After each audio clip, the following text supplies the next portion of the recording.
Most people believe economic crashes are caused by rare disasters, greedy bankers, black swan events, or sudden shocks no one could have predicted. But what if that belief is the real illusion? What if crashes aren't accidents at all, but the final stage of a pattern so reliable it has repeated for centuries?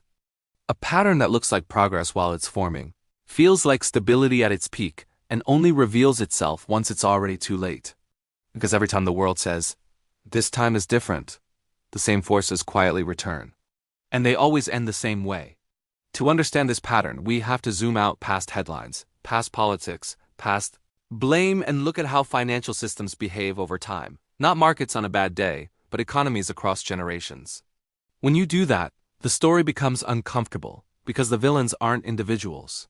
They're incentives, memory loss, and a system that rewards risk until it collapses under it. The pattern always begins after a crisis. A crash wipes out weak institutions and reckless behavior. People become cautious. Banks tighten lending. Regulations are written in the language of pain and fear.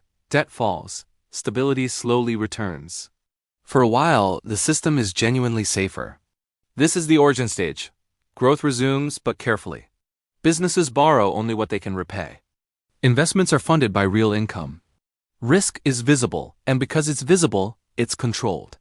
Then time does what it always does, it erases fear. As years pass without a major collapse, caution starts to feel unnecessary. A new generation enters the system without first-hand memory of the last disaster.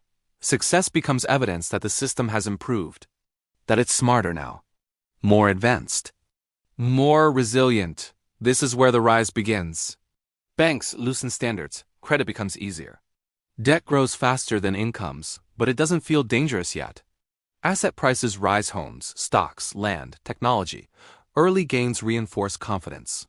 People don't feel reckless. They feel smart. At this stage, borrowing still seems manageable. Loans can be serviced as long as conditions remain good. And because conditions have been good for a long time, everyone assumes they will stay that way. Eventually, the system crosses a line most people never notice. Debt is no longer taken to produce value but to chase rising prices. Loans depend on optimism rather than cash flow. Asset appreciation becomes the strategy. As long as prices keep rising, nothing appears wrong. This is the most dangerous phase because it feels like prosperity, then comes the breaking point. And it rarely looks dramatic at first. It might be a small interest rate increase, a slowdown in growth, a single institution under stress. Something minor enough to be ignored, but in a system built on leverage, small cracks spread fast. When prices stop rising, refinancing fails. Borrowers who depended on appreciation to survive are exposed. Payments are missed, assets are sold. Liquidity disappears. Trust evaporates even faster. Lenders pull back. Markets freeze. Forced selling pushes prices lower, triggering margin calls that cause even more selling. The system doesn't collapse because of panic, it collapses because the math no longer works.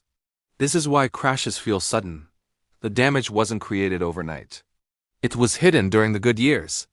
The fallout spreads far beyond the original problem. Banks stop lending. Businesses can't roll over debt. Layoffs begin. Consumption falls. What started as a financial issue becomes an economic one, then a social one. Governments step in to stop the bleeding. Bailouts are issued. Interest rates are slashed. Liquidity floods the system. These actions prevent total collapse, but they also plant the seeds for the next cycle. Because the lesson absorbed isn't caution, it's reassurance. Markets learn that extreme risk will be rescued. Debt becomes cheaper. Asset prices recover faster than wages. The system stabilizes again, but at a higher level of leverage than before. The fixes work, just not in the way people think. Instead of breaking the pattern, they reset it. When you look at modern economies, the parallels are impossible to ignore. Global debt is higher than at any point in history. Asset prices have repeatedly outpaced productivity and income growth. Markets react more to central bank statements than real economic output. Each cycle grows larger. Each intervention becomes more aggressive. And each period of stability lasts just long enough to convince people the pattern is gone. It never is. The economic pattern that keeps crashing the world doesn't depend on corruption or conspiracy. It depends on confidence, incentives, and forgetting. So what does this mean going forward? First, stability is not safety. Long periods without crisis often increase risk rather than reduce it. Second, debt is the amplifier. It magnifies growth on the way up and destruction on the way down.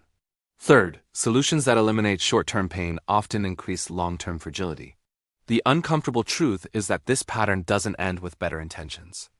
It ends only when systems are designed to survive optimism, not depend on it. The question isn't whether the pattern will repeat. The question is whether we'll recognize it before it finishes another cycle. If you want more deep dives into the hidden forces shaping economies, power, and history, subscribe and stay curious. Because understanding the pattern is the first step toward not being caught beneath it again.